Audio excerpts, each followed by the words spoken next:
यश्रेष्वयं शुकतीनां भवनेषु लक्ष्मी पापात्मनां कृतदयां हृदयेषु बुद्धे श्रद्धा सतां कुलजनत्प्रभवस्य लज्जा त्वां त्वां नतास्म परिपालय देवि विश्वं नमो दिव्ये महादिव्ये शिवाय सततं नमः नमः प्रकृतिभद्रायै नियता प्रणतस्मतां कुरु। ओम नमः शिवाय।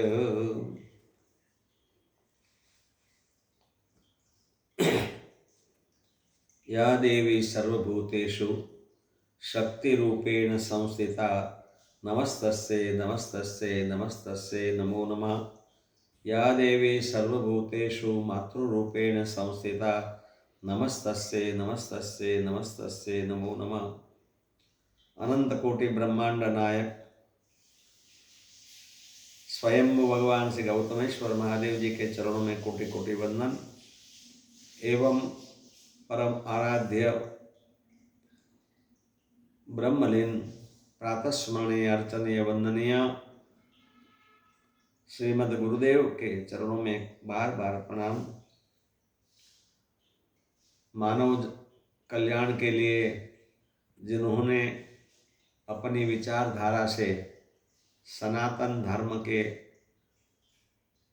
उद्धारक समस्त आचार्य भगवान के चरणों में कोटि कोटि प्रणाम। तपोनिष्ठ ज्ञाननिष्ठ अर्चनीय वंदनीय संत वृंद के चरणों में कोटि कोटि प्रणाम। आत्मस्वरूप बंधुओं एवं भगिनियों, युवान दोस्तों, प्यारे बच्चों, सबके हृदय में श्री भगवती को मेरा कोट कोट प्रणाम।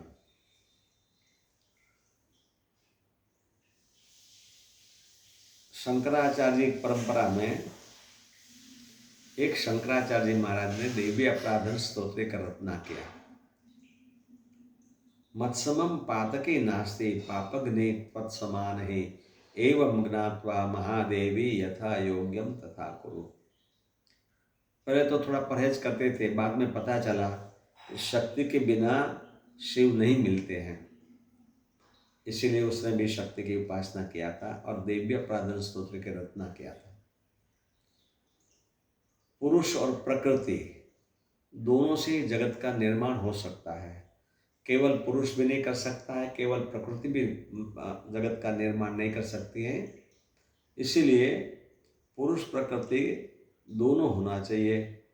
उपमन्यु ऋषि ने भी स्तोत्र बनाए, तो बहुत सुंदर राग में स्तोत्र है उपमन्यु जी का। उसमें भी देखो कितनी बुद्धिपूर्वक प्रार्थना किया भगवान के। शरणं तरुणेन्दु शेखर, शरणम तरुणेन्दु शेखर, जिसके मस्तिष्क पर बाल चंद्रमा है, तरुण बाल चंद्रमा है। तो वहां नहीं रुक गए, उसने सोचा शक्ति के बिना, माँ के बिना कैसे चलेगा। शरणम तरुणेन्दु शेखर, शरणम मे गिरिराज कन्यका। हे भगवती माँ, हे गिरिराज कन्या, हे माँ, मैं आपके भी शरण में हूँ। ऐसा नहीं है कि मैं मेरे पिता के शरण में हूँ, मैं माता और पिता दोनों के शरण में हूँ। उभयो ताऊ उभो, आप दोनों के शरण में हूँ।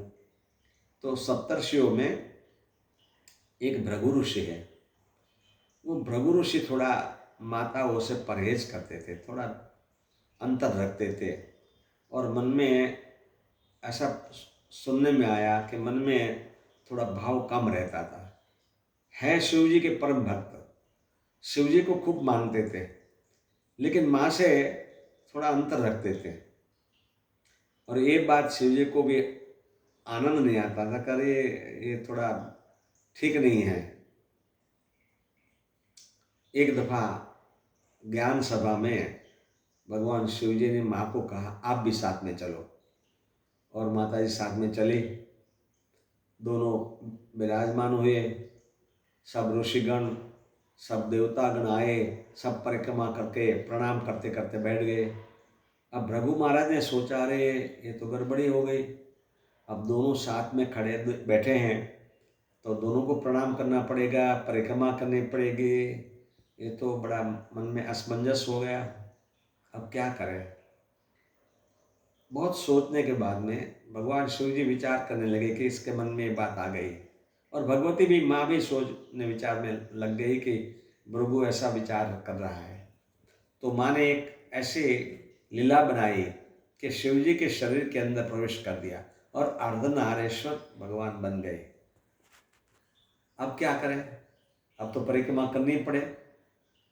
तब भृगु जी ने भी सोच के भ्रमर का रूप लेके शिव जी की जटा की परिक्रमा किया। तब माँ को लगा कि ये तो गलत बात है, इनका अकल्याण हो रहा है। तो माँ ने भृगु ऋषि के शरीर में जो शक्ति थी उस शक्ति को हरण कर लिया और अचेतन हो गए, बिना शक्ति के हो गए, तड़पने लग गए। भगवान शिव ने कहा कि देवी कृपा करो उस पर, अपना बालक है। तब भृगु जी को पता चला कि शक्ति के बिना चलता नहीं है। इसलिए यत्र नार्यस्सु पूज्यन्ते तत्र रमते देवता। जहाँ स्त्रियों का सम्मान होता है न, वहाँ देवता रहते हैं। माने वो घर स्वर्ग बन जाता है। क्यों? देवता स्वर्ग में रहते हैं तो घर में सुख शांति समृद्धि हो जाएगी। तो कहीं भी देखो कोई देवी देवता का, सब देवताओं ने बिल्कुल स्त्री सम्मान रखा है। सिया राम मैं सब जग जाने, करहु प्रणाम जोरी जुग पाने। तुलसीदास जी महाराज ने भी खाली राम जी को नहीं कहा, सिया राम मैं सब में सीताराम का दर्शन करो। कहीं स्त्री शक्ति को अलग नहीं किया है। अब देखो हम भिक्षा लेने जाते हैं तो भिक्षा में कौन देता? अन्नपूर्णा तो होती है, अन्नपूर्णा ही भिक्षा देती है। माता च अन्नपूर्णा देवी, उनको हम नारायण करते हैं और वो हमको भिक्षा देती है। सारे विश्व को अन्नपूर्णा शक्ति देती है, अन्न देती है। तो कई घरों में गृहस्थाश्रम में मतभेद होते रहते हैं। मतभेद तो होता है लेकिन मनभेद नहीं होना चाहिए। स्त्री और पुरुष गृहस्थाश्रम में साथ मिलके ईश्वर का भजन करे, तभी वो पार पहुंच पाएगा। ना केवल एक पुरुष पहुंच पाता है, ना केवल एक स्त्री पहुंच पाती है।